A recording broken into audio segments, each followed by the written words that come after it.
तो ये हुक्का तो समाज के लिए अभिशाप है, अभिशाप। ये कोरोना से भी भयंकर बीमारी है, भयंकर वायरस है। जब तक ये बीमारी जीव को लगी रहेगी, ये जीव मुक्ति प्राप्त नहीं कर सकता, और मुक्ति प्राप्त नहीं करी तो 84 लाख योनियों में गधे कुत्ते सूअर की योनि प्राप्त करेगा। फिर कौन होके भर के देगा? फिर कौन उसको ये कड़वा कड़वा तमाकू पिलाएगा? तो अमन गोदारा जी को विचार करना चाहिए, वो किन लोगों के साथ में बैठकर मीटिंग कर रहा है और उन लोगों की किन बातों का समर्थन कर रहा है। काल ऐसे ही भगत को सूक्ष्म चाल में फांसता है।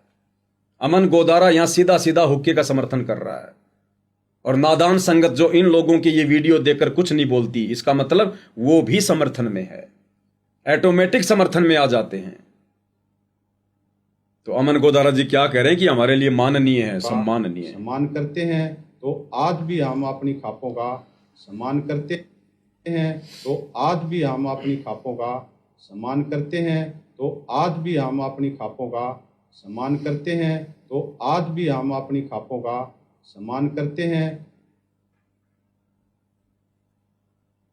अब आगे अमन गोदारा जी कह रहे हैं कि पवन दास, अगर तू हमारे कंधे पर बंदूक रखकर अगर हमारी काप पंचायत पर, हमारे भाईचारे पर यदि तू कीचड़ उछालेगा तो हमसे बर्दाश्त नहीं होगा। और तेना कोई दिक्कत है, आमने सामने आके बात कर, आमने सामने।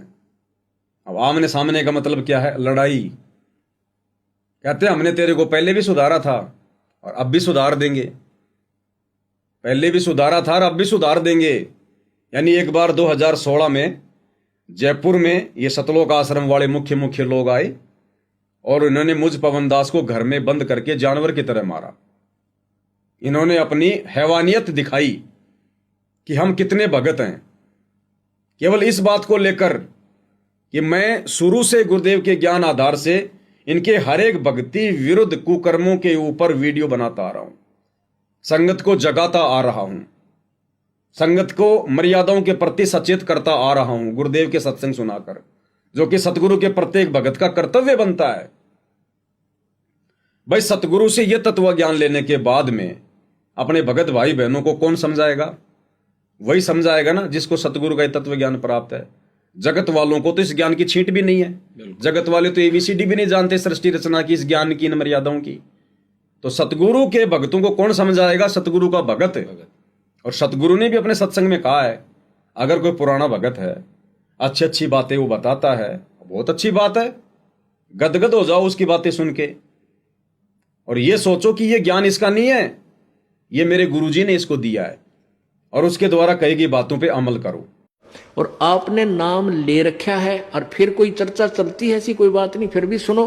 और कोई पुराना भक्त है वो अच्छी अच्छी बातें बताएगा तो बहुत अच्छी बात है, गदगद हो जाओ कि मेरे गुरुजी ने कितना अच्छा ज्ञान दिया हुआ इस बच्चे को, भाई को, बहन को, और ये सब गुरुजी का ही दिया हुआ ज्ञान है, इसका नहीं है।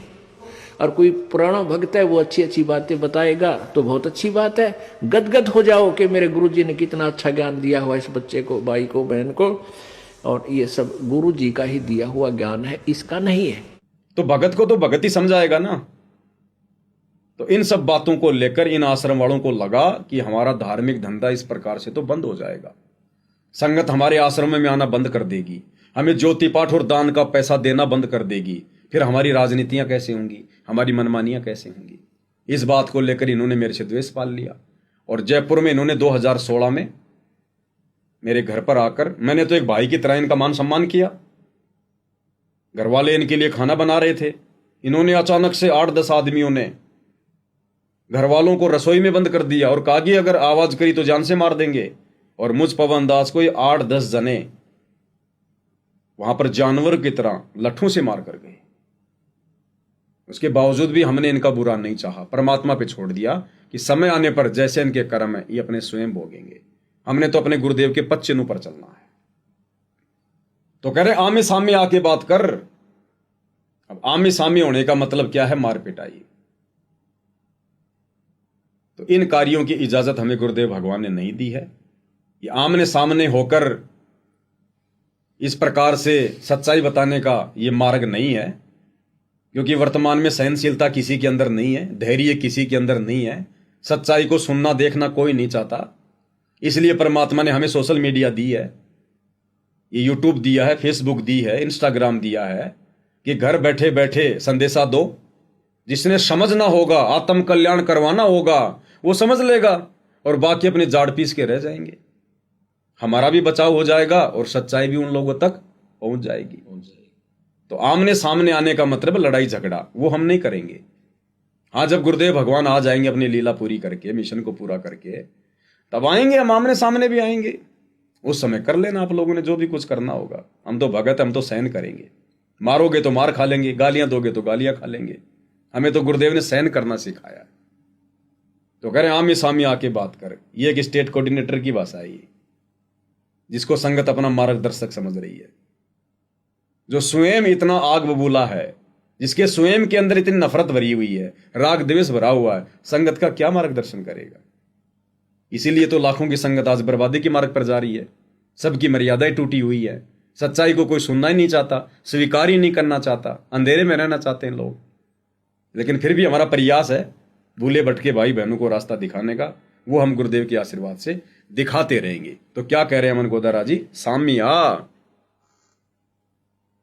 तो हम इनसे भी माफी मांगते हैं, हमारे कारण इनको वो ठेस पहुंची, लेकिन हम उस आदमी को फिर चैलेंज करते हैं, तू इनके माध्यम से, हमारे माध्यम से इनके ऊपर कीचड़ छिड़का है, ये ठीक बात नहीं है।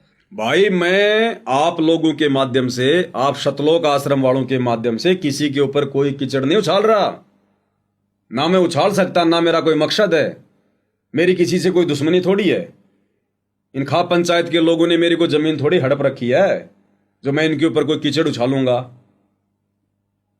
मैं केवल सच्चाई कह रहा हूं कि शराब पीने वाला व्यक्ति, हुक्का पीने वाला व्यक्ति, इन सामाजिक परंपराओं को, इन झूठी सामाजिक इन कुरीतियों को निभाने वाला व्यक्ति किसी भी प्रकार से सतगुरु रामपाल जी के विधान अनुसार उनका मान सम्मान करने का अधिकारी नहीं है। अगर वो व्यक्ति हुक्का पीता है, नशा करता है, तो सबसे पहले उस व्यक्ति ने सतगुरु रामपाल जी का मान सम्मान करने के लिए इस हुक्के जैसी बीमारी को तोड़ना पड़ेगा, फोड़ना पड़ेगा। ये उसके हित में भी है, उसके शरीर के हित में भी है। अरे फेफड़े खराब हो, लीवर खराब हो, मुंह से बदबू आए, 50 प्रकार की बीमारियां हो, जेब से पैसा खर्च हो रहा है, तुम्हारी संतान बिगड़ रही, तुम्हारे पोता पोती बिगड़ रहे, शरीर में बैठे देवताओं को तुम दुखी कर रहे, और 84 लाख योनियों में जाने की तुम हुक्का पी के तैयारी कर रहे। तो ये तो उनके हित में संदेशा दिया जा रहा है। ये कड़वी दवाई है। कड़वी दवाई इतनी आसानी से इंसान नहीं खा पाता। सत्य को आदमी इतना जल्दी स्वीकार नहीं कर पाता, लेकिन बार बार संदेशे देने पड़ेंगे। कोई न कोई एक न एक बात तो लगेगी कभी न कभी तो। जैसे गुरुदेव कहते हैं, अगर कुएं में कोई बाल्टी गिर जाए तो बाल्टी बाहर निकालने के लिए आदमी क्या करता है, वो कुएं के अंदर एक वो डालता है जिसके अंदर बहुत सारे हुक लगे होते हैं, 10-20 हुक लगे होते हैं, यूं रस्सी बांध के कुएं में डालता है। अब वो आदमी एक हुक भी तो डाल सकता है, 10-20 हुक क्यों डालता है कि ना जाने बाल्टी कौन से हुक में फंस के बाहर आ जाए। तो मेरा या मेरे किसी भी सत्सेवक भाई का या सतगुरु रामपाल जी के फॉलोवर का जो सच्चाई के रास्ते पर चल रहे हैं, हमारा जगत वालों से या खाप पंचायत वालों से, किन्हीं भी लोगों से कोई मनमुटाव नहीं है, कोई राग द्वेष ईर्ष्या नहीं है, और ना हम किसी के कंधे पर बंदूक रखकर गोलियां चलाने वाले हैं। हम तो सीधी सीधी बात कहने वाले सीधे साधे भगत हैं, जो बातें कहने के लिए हमें गुरुदेव भगवान ने निर्देशित किया है। और ये संदेश तो भाई दिए जाएंगे, ये तो सतगुरु रामपाल जी के विधान में, उनकी मर्यादाओं में है। हुक्का पीने वाला कभी परमात्मा प्राप्त कर ही नहीं सकता। हुक्का तो सबसे बड़ी बुराई है, और काल प्रेरणा से इंसान ने इसको बहुत अच्छी वस्तु मान लिया है। अगर ये हुक्का इतनी अच्छी वस्तु है, पंचों का प्याला है, भाईचारा बढ़ाता है, तो क्यों ना फिर अपने छोटे छोटे 5-4 साल के बच्चों को पिलाओ, अपने पोता पोतियों को पिलाओ ना। फिर अगर इतनी अच्छी चीज है तो ये भाई, गुरुदेव कहते हैं जैसे दादा दादी अपने बच्चों को जबरदस्ती दूध पिलाते हैं कि देख बेटा तेरी चोटी बढ़ गई, उसको जबरदस्ती दूध पिलाएंगे। क्यों? उनको पता कि दूध अच्छी वस्तु है, इनके शरीर का जल्दी विकास होगा।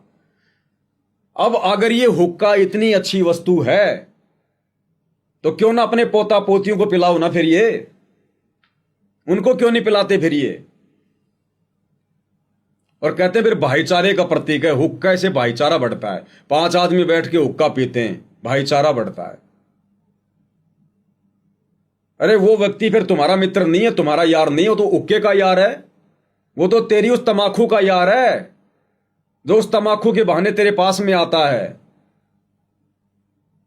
और यदि तूने जिस दिन सतगुरु रामपाल जी के सत्संग सुनकर ज्ञान को समझकर इस हुक्के जैसी बीमारी को छोड़ दिया, यदि तूने हुक्का फोड़ दिया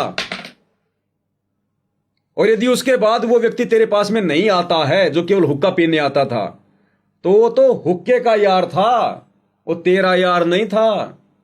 वो तो हुक्के के लिए आता था, वो तेरे से बातचीत करने नहीं आता था। फिर काय का भाईचारा बढ़ा रहा हुक्का? ये तो स्वार्थ का प्रतीक हो गया। तो इस कारण से भी समाज में संदेशे जाने चाहिए और भगत समाज को जागरूक होना चाहिए। और अब तो समय आ गया, इन तमाम बुराइयों को छुड़वाने के लिए परमात्मा स्वयं धरती पर आ चुके हैं और पिछले 35 वर्षों से संत गुरु रामपाल जी यही संदेशे दे रहे हैं। और सतगुरु रामपाल जी के फॉलोवर भी फिर उनके पच्चीनों पर चलती हुई यही संदेशे देंगे। आश्रम वाले चुपचाप रह सकते हैं, आश्रम वाले झूठा भाईचारा निभा सकते हैं, आश्रम वाले डर सकते हैं, सहम सकते हैं कि समाज क्या कहेगा, भाईचारा क्या कहेगा। भाई हमें तो किसी का डर नहीं है, हमें तो किसी का भय नहीं है, क्योंकि हम तो झूठे भाईचारे के चक्कर में नहीं पड़ते। ये भाईचारा हमारे किसी काम नहीं आना है। हाँ, भाईचारा अगर भक्ति करेगा तो उनका खुद का भला हो जाएगा। हमारा भला तो हमारे गुरुदेव भगवान से होना है, इस भक्ति से होना है। हमें भाईचारे की आवश्यकता नहीं है। हमें यहां झूठा भाईचारा पनपा कर अगले जन्म में गधा नहीं बनना। परमात्मा कहते कुल करनी के कारण हंसा गया बिगो। अरे फिर यो भाईचारा के कर लेगा जब तू 4 पाए का होए। आज इस भाईचारे के चक्कर में तेरी भक्ति ढंग से बनी नहीं, मर्यादाओं में तू रहा नहीं, सतगुरु के वचनों पे तू चला नहीं, और कल को फिर तू गधे की योनि में जाएगा, 4 पैरों का होके छलांग मारता डोलेगा। फिर यो तेरा भाईचारा के डाल डावेगा, वो कष्ट फिर तूने भोगने पड़ेंगे। इसलिए भाईचारा भी निभाना है तो भगत समाज में निभाओ ना, अपने भगत भाई बहनों के साथ में भाईचारा निभाओ। बैठो उठो, मालिक की चर्चा करो, साथ मिलकर सेवा करो, सत्कर्म करो, लोगों को जगाने की दिशा में आगे बढ़ो। भाईचारा भी निभाना तो अपने कुल में निभाओ, भगत कुल में, जहां हमें हर प्रकार से शिक्षा मिलेगी। और जगत वाला भाईचारा तो हमें धीरे धीरे भक्ति से दूर करेगा, परमात्मा से दूर करेगा। आज नहीं तो कल वो हमें ले डूबेगा।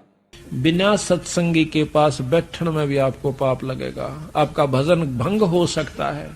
तो इसलिए बताया, या तो अपने सत्संगी दौरा जा बैठे या फिर अपना नाम पर ला गया रहे।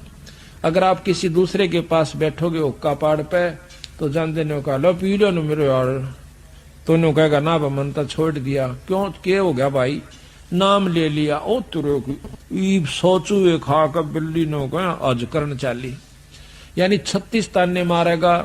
और फिर नो कहेगा भाई काल न तो रोटी भी छुटवाओगे तेरी, यू नारा सत्संग देखा। तो आपके मन में विक्षेप हो सकता है, 1 दिन में, 2 दिन में, 3 दिन में, तो जरूर अपना रंग वो चढ़ा कर मानेगा। तो इस करके उड़ा बैठे नहीं उस दौरे, अपना सत्साहिब कर उठ कर चलता बना, कोई प्रेमी दौरा बैठे। इसलिए परमेश्वर हमें झूठा भाईचारा ना निभाने की शिक्षा देते हैं। और ना कभी हमारे पूज्य गुरुदेव भगवान ने, जब से उन्होंने भक्ति मार्ग शुरू किया है, ये झूठा भाईचारा नहीं निभाया। वो कभी भी इस भाईचारे में जाके नहीं बैठे। सन 1994 से कभी भी हुक्का पीने वालों के पास में, सुल्फा पीने वालों के पास में, शराब पीने वालों के पास में कभी हमारे गुरुदेव 1 सेकंड भी नहीं बैठे। हमारे गुरुदेव का कहने को एक भी कोई मित्र नहीं है, कोई दोस्त नहीं है। उनका केवल एक ही मकसद रहा है, भक्ति विधान अनुसार स्वयं भक्ति करना और अपने फॉलोवर्स को भक्ति के विषय में जागृत करना, आत्म कल्याण के मार्ग में आगे बढ़ाना। आपके मोक्ष के लिए परमात्मा ने कसर नहीं छोड़ रखी। जो भी संभव व्यवस्था है वो सारी कर दी है। बच्चों तुम भी दया करियो, रहम करियो उस परम पिता पे। और इस दास की उम्र देखो, और दास कहाँ है 9 साल से, ये देखो और यहां से आपके लिए क्या कर दिया उस दाता ने, उस मालिक को देखो ध्यान से। आप बालक नहीं हो, आपकी आत्मा में समझ आ जानी चाहिए कि ये क्या हो रहा है। कुर्बान हो जाओ, संसार की भूल जाओ बातों को, जो ज्ञान हम देते हैं उसके ऊपर समर्पित हो जाओ।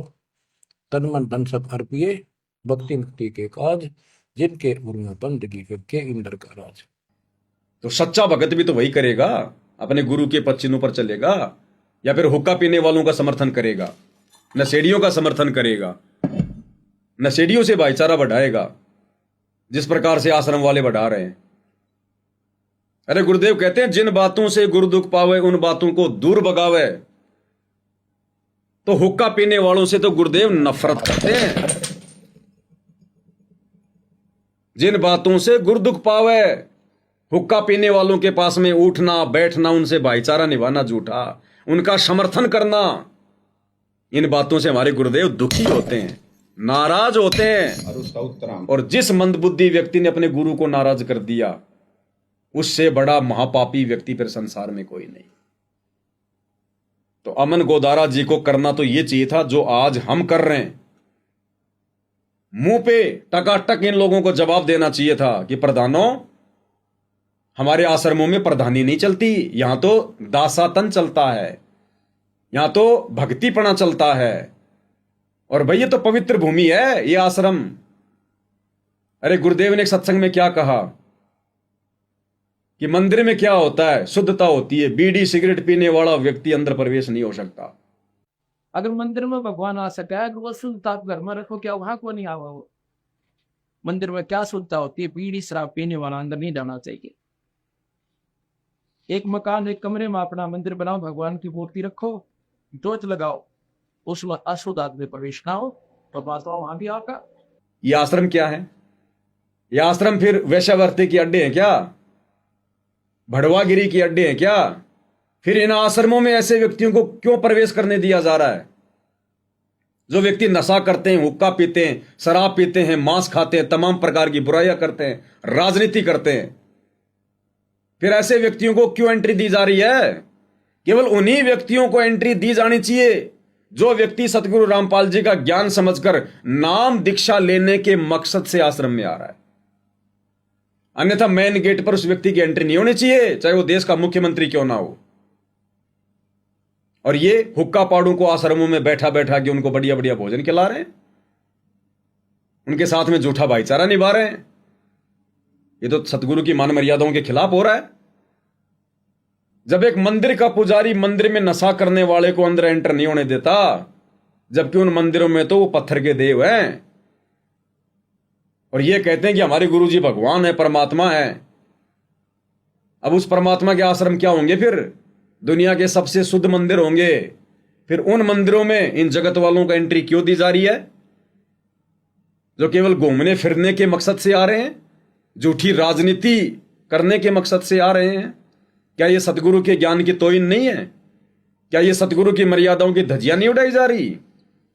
तो क्या ऐसे व्यक्तियों के खिलाफ बोलना नहीं पड़ेगा? बोलना भी पड़ेगा, और उनको गुरुदेव के ज्ञान आधार से समझाना भी पड़ेगा।